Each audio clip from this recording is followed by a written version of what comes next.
America is sitting on 3 trillion barrels of oil, not overseas, not locked behind foreign borders. Right here, buried beneath Wyoming, Colorado, and Utah. That is more oil than Saudi Arabia, Russia, and Iran combined. Enough to power America for the next 2 centuries without importing a single drop from anyone. So why are we still buying oil from other countries? Why are gas prices still swinging wildly every time something happens halfway across the world? Why does America, with the largest untapped oil reserve on the planet, act like it is running on fumes? The answer is not what you think. And the reason we cannot touch it reveals something far stranger about how resources actually work. The Green River Formation stretches across 16,000 square miles of the American West. It runs through southwestern Wyoming, northwestern Colorado, and northeastern Utah. You are not looking at a small pocket of oil trapped in a single field. You are looking at a geological layer hundreds of feet thick, deposited 50 million years ago when the region sat beneath a massive lake. 50 million years. That ancient lake left behind sediment rich in organic material. Algae, plankton, microorganisms that died and settled into layers of mud. Over millions of years, heat and pressure transformed that organic matter into something geologists call oil shale. And there is more of it here than anywhere else on Earth. The United States Geological Survey has confirmed it. 3 trillion barrels. Some estimates push the number even higher, as much as 4.3 trillion barrels, depending on how deep you are willing to dig. To put that in perspective, Saudi Arabia's proven reserves sit around 260 billion barrels. Russia has roughly 80 billion. What sits beneath the Green River Formation contains more recoverable oil than every barrel ever pumped out of the Middle East in the last century. If you could extract it all, America would not need to import oil for 200 years. But here is the problem. What you find buried in that rock is not the kind of oil you can just pump out of the ground. Most people hear the words oil shale and think it means the same thing as the oil that comes out of Texas or the shale oil boom that turned North Dakota into an energy powerhouse. It does not. Beneath the Green River Formation lies Kerogen, a waxy organic compound locked inside solid rock. Not liquid crude trapped in porous rock that you can drill into and pump out. Kerogen is not oil yet. The substance is a precursor to oil, frozen in time before millions more years of heat and pressure could finish the transformation. You cannot drill a well and watch it flow into a tank. The rock itself has to be mined, crushed, and then heated to temperatures above 900 degrees Fahrenheit before the kerogen breaks down into a liquid that even resembles crude oil. Petroleum geologists who have studied the Green River Formation describe it as oil that nature never finished making. The process that turned ancient algae into liquid petroleum in places like Saudi Arabia stopped halfway here. Extracting usable fuel from this deposit requires massive energy input just to convert the raw material into something refineries can process. And that changes everything about whether this 3 trillion barrel reserve is an asset or just an expensive geological curiosity. What makes kerogen different from real oil? It costs 3 times as much to turn into fuel. But here is the strangest part. Other countries have actually figured out how to do this. They are extracting oil from kerogen-bearing rock right now, at scale, and turning a profit. So why can't America do the same? Oil shale extraction is not impossible. Estonia has been mining and burning oil shale for electricity generation since the 1920s. The country still relies on it for nearly 70% of its power. China operates multiple oil shale facilities across its northeastern provinces, processing millions of tons every year. These nations have turned kerogen into a functioning energy source. But the economics tell a very different story.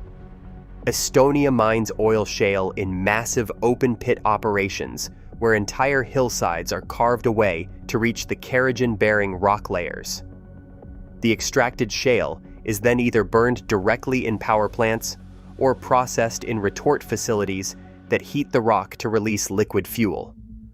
China uses similar techniques, with some facilities employing underground retort chambers to avoid the environmental devastation of surface mining. Energy economists who analyzed these operations found that extraction costs range between $70 and $120 per barrel, depending on the method, the depth of the deposit, and local labor costs. That price point only makes sense in countries with state-controlled energy markets, captive domestic demand, and no access to cheaper alternatives. Estonia cannot import natural gas easily. China needs every energy source it can develop to keep its industrial economy running. Oil shale becomes a necessity when you have no other options. In the United States, where conventional oil, offshore drilling, and now fracking provide abundant supply at $40 to $60 per barrel, the math simply does not work. The question becomes obvious. Why would anyone spend twice as much to extract oil from rock when cheaper sources are sitting right there?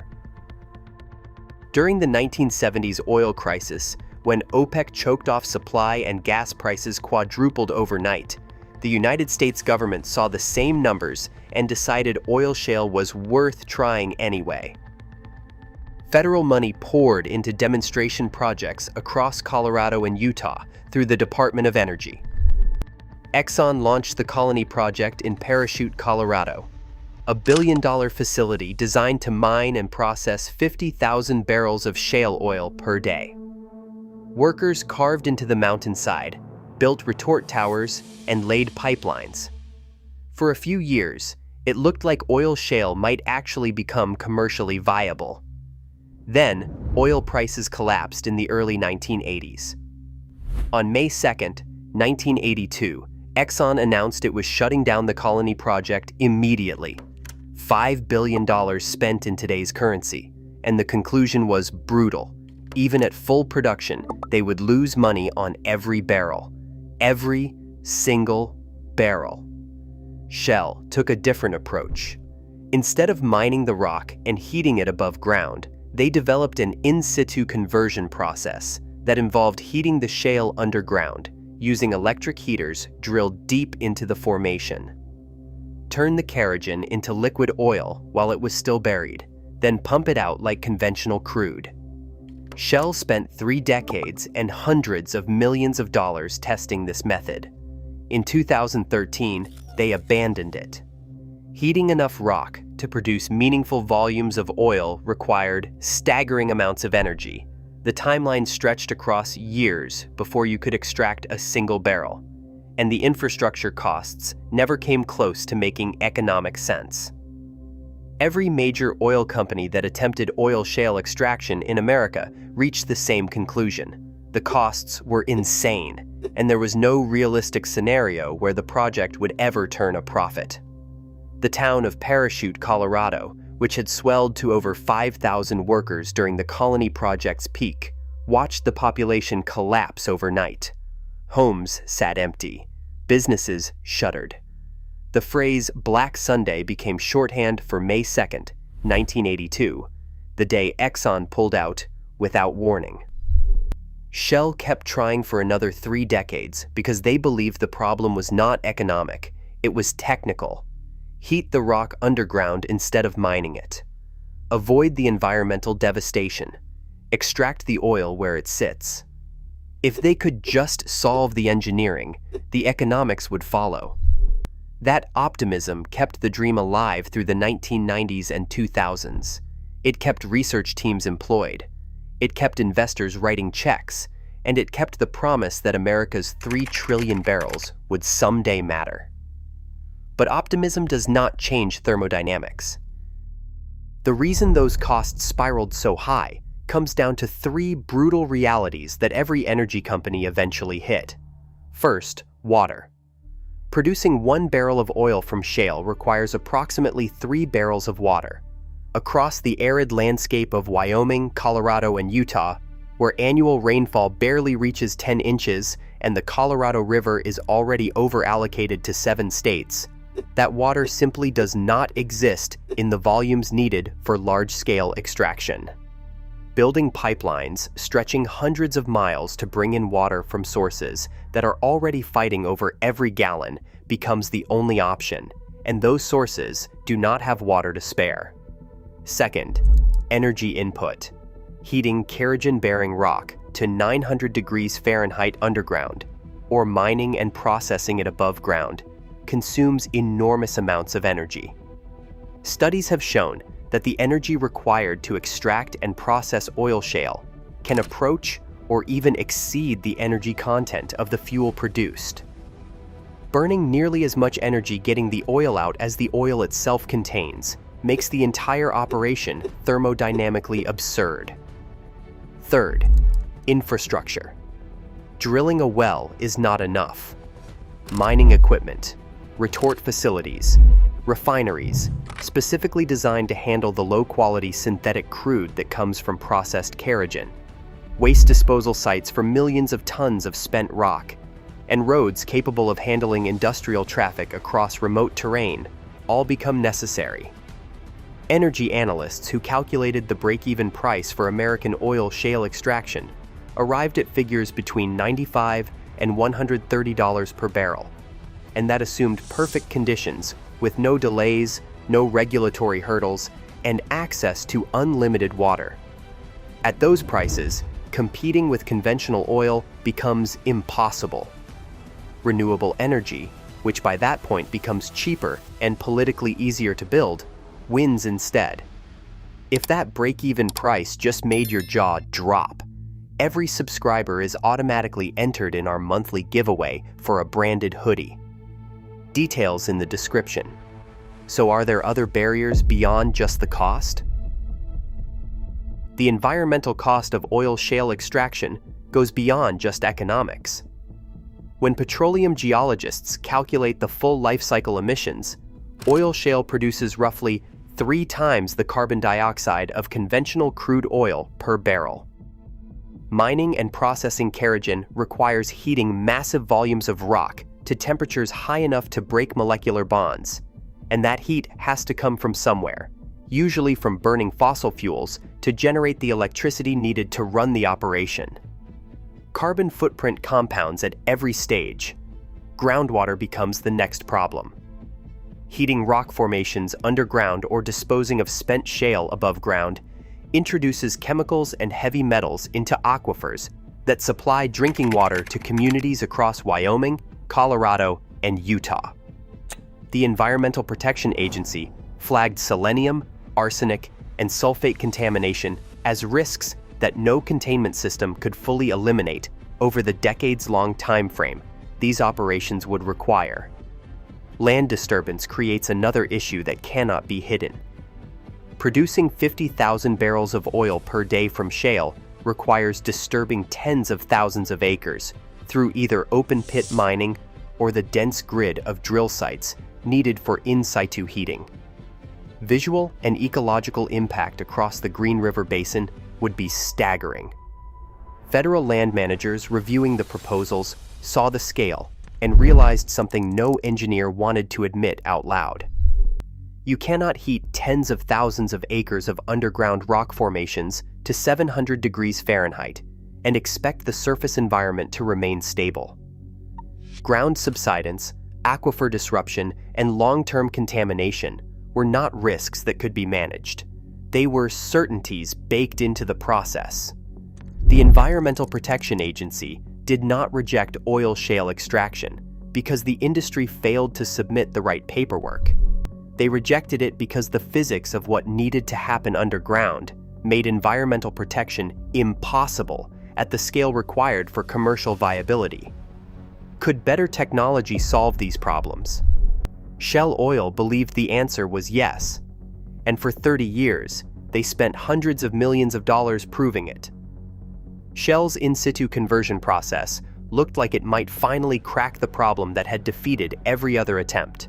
The concept was elegant.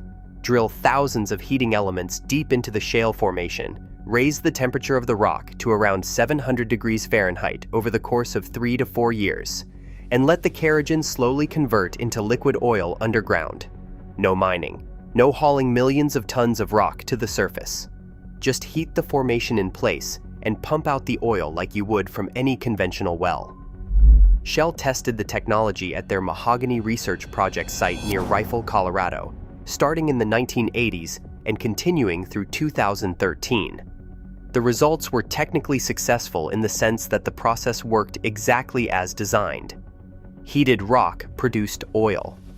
What stopped it was not whether it could be done. What petroleum engineers discovered when they tried to scale it revealed the real barrier. To produce just 1 million barrels of oil per day, which represents roughly 5% of America's current oil consumption, would require heating an underground area larger than the island of Manhattan and maintaining that heat for years before extraction could even begin. The infrastructure alone would involve drilling tens of thousands of heating wells across the landscape, building power plants capable of generating gigawatts of electricity continuously for half a decade, and constructing a network of pipelines and processing facilities that dwarfed anything the oil industry had ever built. Engineers calculated the timeline from breaking ground to first barrel of oil at 8 to 10 years, and the total capital investment required approached $100 billion for a single commercial-scale facility. Shell shelved the project in 2013, not because the technology failed, but because no realistic financial model existed where anyone would ever recover that investment. Could technology solve the oil shale problem? Yes. Could it solve the cost problem? No. So is this oil ever actually getting extracted? The moment that made oil shale economically irrelevant happened quietly in North Dakota in 2008. Fracking, the process of fracturing underground rock formations with high-pressure fluid to release trapped oil and natural gas, suddenly unlocked enormous reserves of light, sweet crude that had been sitting beneath the Great Plains for millions of years. The Bakken Formation alone began producing over 1 million barrels per day by 2014, and the Permian Basin in West Texas followed with production that eventually exceeded 5 million barrels per day. The economics were brutal for oil shale. Fracking could bring new wells online in months instead of years, required far less water, generated conventional crude oil that refineries already knew how to process, and did all of this at extraction costs between $40 and $50 per barrel. Conventional oil from fracked wells at $45 per barrel versus synthetic crude from heated kerogen at $95 to $130 per barrel was not a competition. It was a massacre. Total annihilation. American oil production doubled between 2008 and 2019, transforming the United States from the world's largest oil importer into a net exporter by the end of that decade. The shale oil boom that energy analysts had predicted might happen someday arrived faster and cheaper than anyone expected, and it buried oil shale economics so deeply that no major energy company even bothered revisiting the Green River Formation. What killed oil shale was not just that fracking was cheaper, it was that fracking arrived so fast, nobody saw it coming. Energy forecasts from the mid-2000s predicted American oil production would continue declining for decades, making oil shale the inevitable fallback as conventional reserves dried up. Those forecasts became obsolete within 5 years. By 2014, the United States was producing more oil than it had since the 1970s, and fracking technology was still improving. Extraction costs kept dropping. New formations kept getting unlocked. The Permian Basin alone was producing more barrels per day than the entire Green River Formation could ever hope to match, even under the most optimistic extraction scenarios. Oil shale did not just lose the economic race, it got lapped. So is this 3 trillion barrel reserve ever actually getting extracted? The blunt answer from every energy analyst who studies this is the same. Not unless something catastrophic happens to fracking first. Under a specific set of conditions that energy forecasters describe as possible but not probable in the near term, oil shale could become economically viable again. Sustained oil prices above $150 per barrel for at least 5 consecutive years would be the first requirement, because anything less creates too much uncertainty for investors to commit the decades-long capital needed to build extraction infrastructure. Prices have crossed that threshold briefly during geopolitical crises, but never held long enough to justify breaking ground on a project that takes 8 years before producing its first barrel. Water availability represents the second requirement, and it might be the hardest to solve. Sitting in one of the driest regions of the continental United States, the Green River Basin faces climate models predicting decreasing water availability across the interior West over the next 30 years, not increasing. Any oil shale operation would compete directly with agriculture, municipalities, and existing energy production for water rights that are already over-allocated.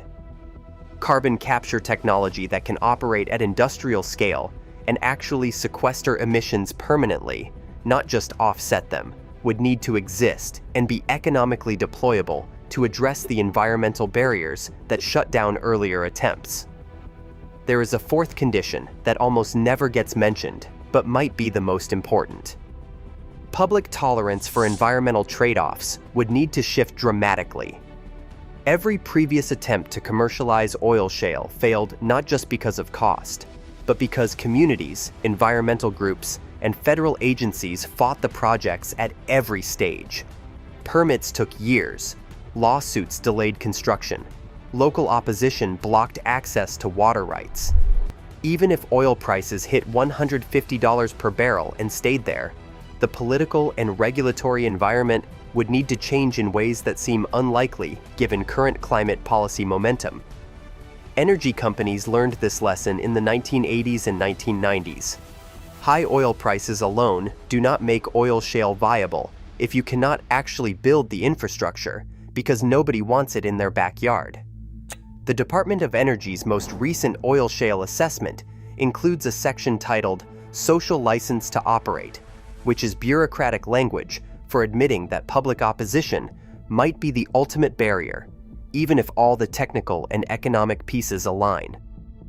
Analysts at the Department of Energy reviewed these conditions in their most recent assessment and concluded that all three would need to align simultaneously for oil shale to make financial sense, and their baseline forecast puts the earliest realistic timeline for that alignment somewhere beyond 2060, possibly extending into the next century. Is this reserve something America will ever tap, or just a geological curiosity we measure but never touch?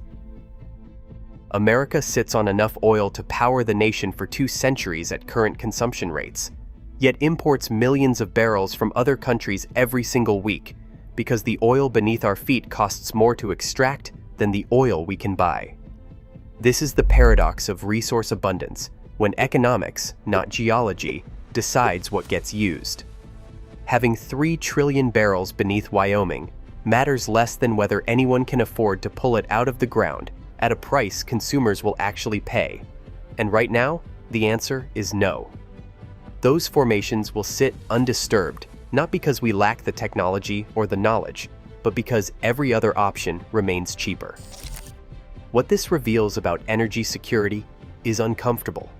Reserves only matter when they are economically accessible, and inaccessible reserves might as well not exist at all.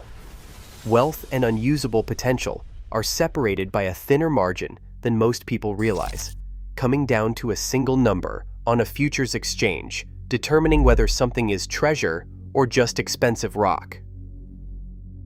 If stories like this remind you that the systems we depend on operate on narrower margins than they appear, grab your free disaster preparedness toolkit. The link is in the description.